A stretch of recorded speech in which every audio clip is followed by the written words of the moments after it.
ഏവർക്കും കുട്ടിക്കൊമ്പൻ്റെ പുതിയൊരു വീഡിയോയിലേക്ക് സ്വാഗതം. ഇന്നത്തെ വീഡിയോയിൽ ഇന്ന് കേരളത്തിലുള്ള ഏറ്റവും വലിയ 5 ആനത്തറവാടുകളും അവരുടെ ആനകളെക്കുറിച്ചാണ് പറയാൻ പോകുന്നത്. ഈ വീഡിയോയിൽ പ്രൈവറ്റ് ഉടമസ്ഥതയിലുള്ള ആനകളെ മാത്രമാണ് ഉൾപ്പെടുത്തുന്നത്. ലിസ്റ്റിൽ 1-ാം സ്ഥാനത്തുള്ളത് പുത്തൻകുളം കാവേരി ആനത്തറവാട്. പുത്തൻകുളം ഷാജി എന്ന വ്യക്തിയുടെ ഉടമസ്ഥതയിലുള്ള ഈ ആനത്തറവാട് കൊല്ലം ജില്ലയിലെ ഭൂതക്കുളം ഗ്രാമപഞ്ചായത്തിലാണ്. ഇപ്പോൾ 8 ആനകളാണ് ഇവിടെയുള്ളത്.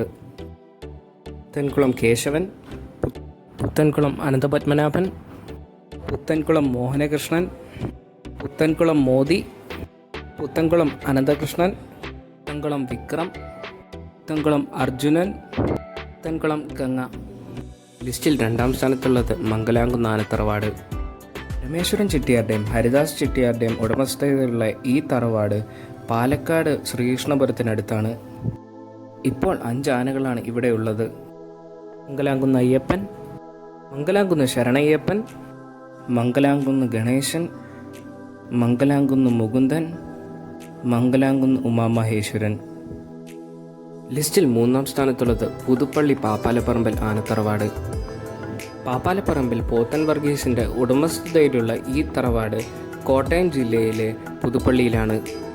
5 ആനകളാണ് ഇപ്പോൾ ഇവിടെയുള്ളത്. പുതുപ്പള്ളി കേശവൻ, പുതുപ്പള്ളി സാധു, പുതുപ്പള്ളി അർജുൻ, പുതുപ്പള്ളി അർജുനൻ, പുതുപ്പള്ളി രാജേശ്വരി. ലിസ്റ്റിൽ 4-ാം സ്ഥാനത്തുള്ളത് ശബരി ഗ്രൂപ്പിൻ്റെ ഉടമസ്ഥതയിലുള്ള ചെറുപ്പുളശ്ശേരി ആനകൾ. 4 ആനകളാണ് ഇപ്പോൾ ഇവിടെയുള്ളത്. ചെറുപ്പുളശ്ശേരി രാജശേഖരൻ, ചെറുപ്പുളശ്ശേരി അനന്തപത്മനാഭൻ, ചെറുപ്പുളശ്ശേരി ശ്രീയയ്യപ്പൻ, ചെറുപ്പുളശ്ശേരി മണികണ്ഠൻ. ലിസ്റ്റിൽ 5-ാം സ്ഥാനത്തുള്ളത് കൊളക്കാടൻ ആനകൾ. കൊളക്കാടൻ അബ്ദുൽ നാസർ എന്ന വ്യക്തിയുടെ ഉടമസ്ഥയിലുള്ള ഈ ആനത്തറവാട് മലപ്പുറം ജില്ലയിലെ അരീക്കോടിൽ കീഴുപറമ്പ് എന്ന സ്ഥലത്താണ്. 4 ആനകളാണ് ഇപ്പോൾ ഇവിടെയുള്ളത്. കൊളക്കാടൻ ഗണപതി, കൊളക്കാടൻ കുട്ടിക്കൃഷ്ണൻ, കൊളക്കാടൻ മഹാദേവൻ, കൊളക്കാടൻ ശിവപ്രസാദ്.